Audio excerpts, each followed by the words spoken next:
Assalamualaikum warahmatullahi wabarakatuh. Halo everyone, welcome back to my channel. Kembali lagi bersama saya.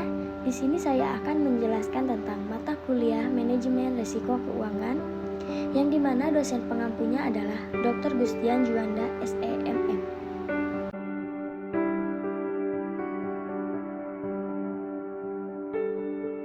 Sebelum memulai materi, alangkah baiknya kita perkenalan dulu. Saya Tri Utami Maharani dari kelas MN21C dengan nomor induk mahasiswa 2021008040. Saya berasal dari Universitas Nusa Putra.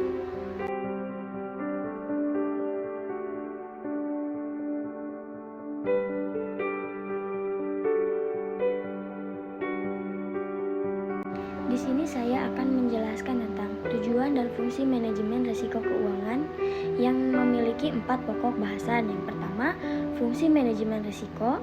Yang kedua, komponen manajemen risiko. Yang ketiga, tujuan manajemen risiko. Dan yang keempat, jenis-jenis manajemen risiko.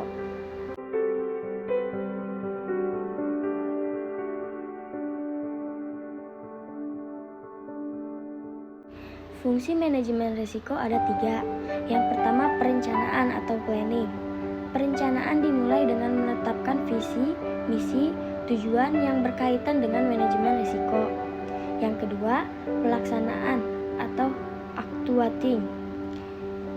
Proses identifikasi dan pengukuran risiko dilanjutkan dengan manajemen risiko yang merupakan kegiatan operasional utama manajemen risiko. Dan yang ketiga ada pengendalian atau controlling. Kontrol dalam manajemen risiko termasuk evaluasi berkala atas pelaksanaan manajemen risiko, output pelaporan yang dihasilkan dari manajemen risiko dan umpan balik.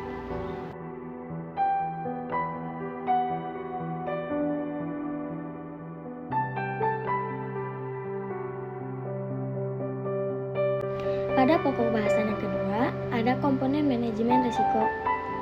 Yang pertama, ada perencanaan lingkungan internal.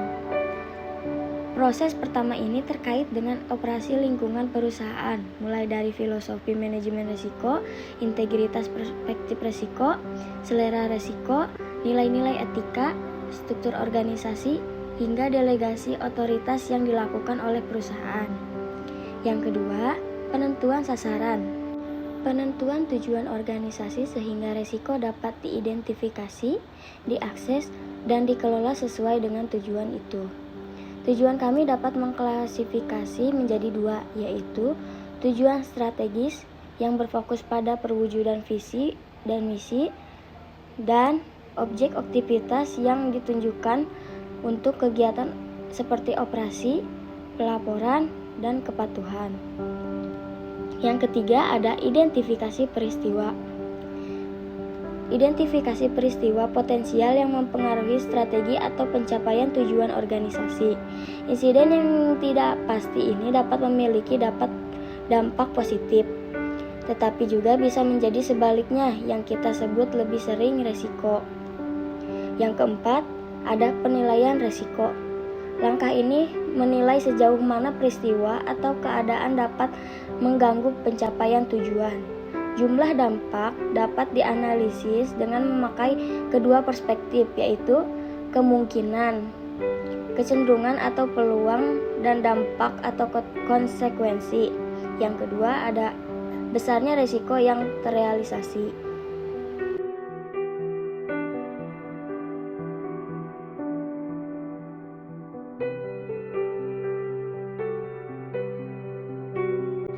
Selanjutnya yang kelima, tanggapan risiko. Setelah itu, organisasi harus menentukan sikap hasil penilaian risiko. Respon ini dapat berupa penghindaran, mengurangi risiko, risiko pengurangan, risiko penerimaan, tergantung pada risiko yang dihadapi. Yang keenam, aktivitas pengendalian. Proses ini berupa dalam persiapan kebijakan dan prosedur untuk memastikan respon risiko dilakukan secara efektif. Aktivitas kontrol ini dalam bentuk pembuatan dan prosedur kebijakan, keamanan kekayaan organisasi, delegasi otoritas, dan pemisahan fungsi, dan pengawasan atasan. Yang ketujuh, informasi dan komunikasi. Fokus dari langkah ini adalah untuk memberikan informasi yang relevan kepada pihak terkait melalui media komunikasi yang sesuai. Faktor-faktor ini perlu dipertimbangkan dalam administrasi informasi dan komunikasi adalah kualitas informasi, arah komunikasi, dan alat komunikasi. Dan yang terakhir ada pemantauan atau monitoring. Langkah terakhir adalah pemantauan. Pemantauan dapat dilakukan secara terus-menerus, sedang berlangsung, dan terpisah, evaluasi terpisah. Dalam proses pemantauan, perlu untuk mengamati hambatan seperti defisiensi laporan, yaitu pelaporan yang tidak lengkap atau bahkan berlebihan, tidak relevan.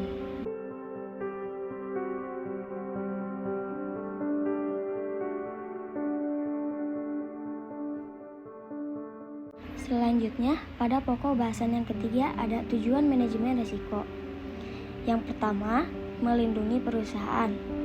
Memberikan perlindungan terhadap perusahaan dari tingkat risiko yang signifikan yang dapat menghambat proses pencapaian tujuan perusahaan. Yang kedua, membantu pembuatan kerangka kerja.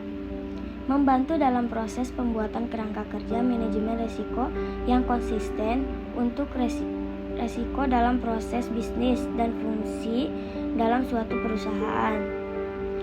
Yang ketiga ada mendorong manajemen agar proaktif. Mendorong manajemen untuk bertindak proaktif dalam mengurangi risiko potensial dan membuat manajemen risiko sebagai sumber keunggulan kompetitif dan kinerja perusahaan.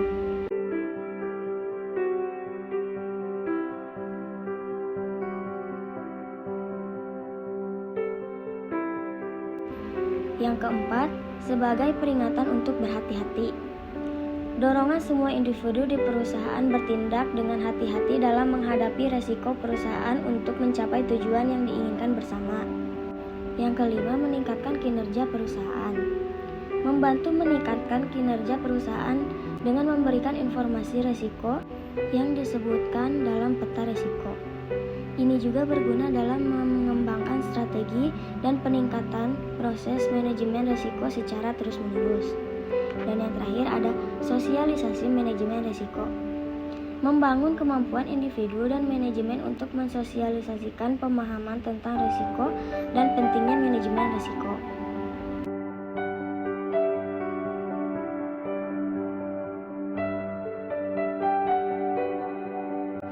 Selanjutnya, pada pokok bahasan yang terakhir adalah jenis-jenis manajemen risiko.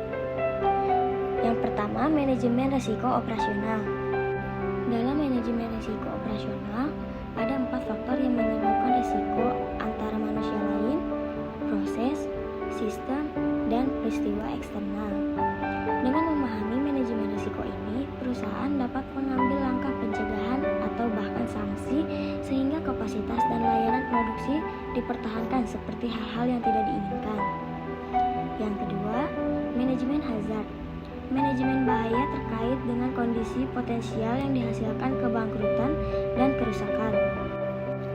Risiko perilaku adalah peristiwa yang dapat menyebabkan kerugian bisnis. Dalam hal ini, 3 jenis bahaya yang harus diketahui, termasuk bahaya hukum, bahaya fisik, dan bahaya normal.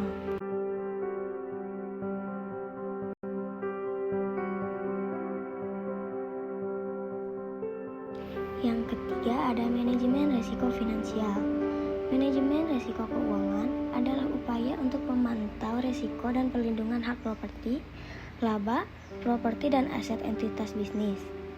Dalam praktiknya, proses pengelolaan risiko ini mencakup identifikasi, evaluasi, dan pengendalian risiko jika hal-hal ditemukan mengancam keberlanjutan organisasi. Berbagai risiko lain yang berkaitan dengan keuangan seperti yang pertama, risiko likuiditas, yang kedua risiko pasar, yang ketiga risiko kredit, yang keempat risiko regulasi, yang kelima risiko pajak, dan yang keenam risiko akuntansi. Selanjutnya, manajemen risiko strategis. Manajemen ini terkait dengan pengambilan keputusan.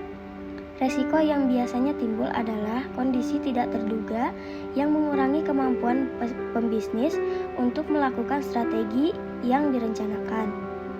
Dalam hal ini, beberapa faktor seperti risiko operasi, risiko penurunan nilai aset, risiko kompetitif atau bahkan risiko Perancis jika ada.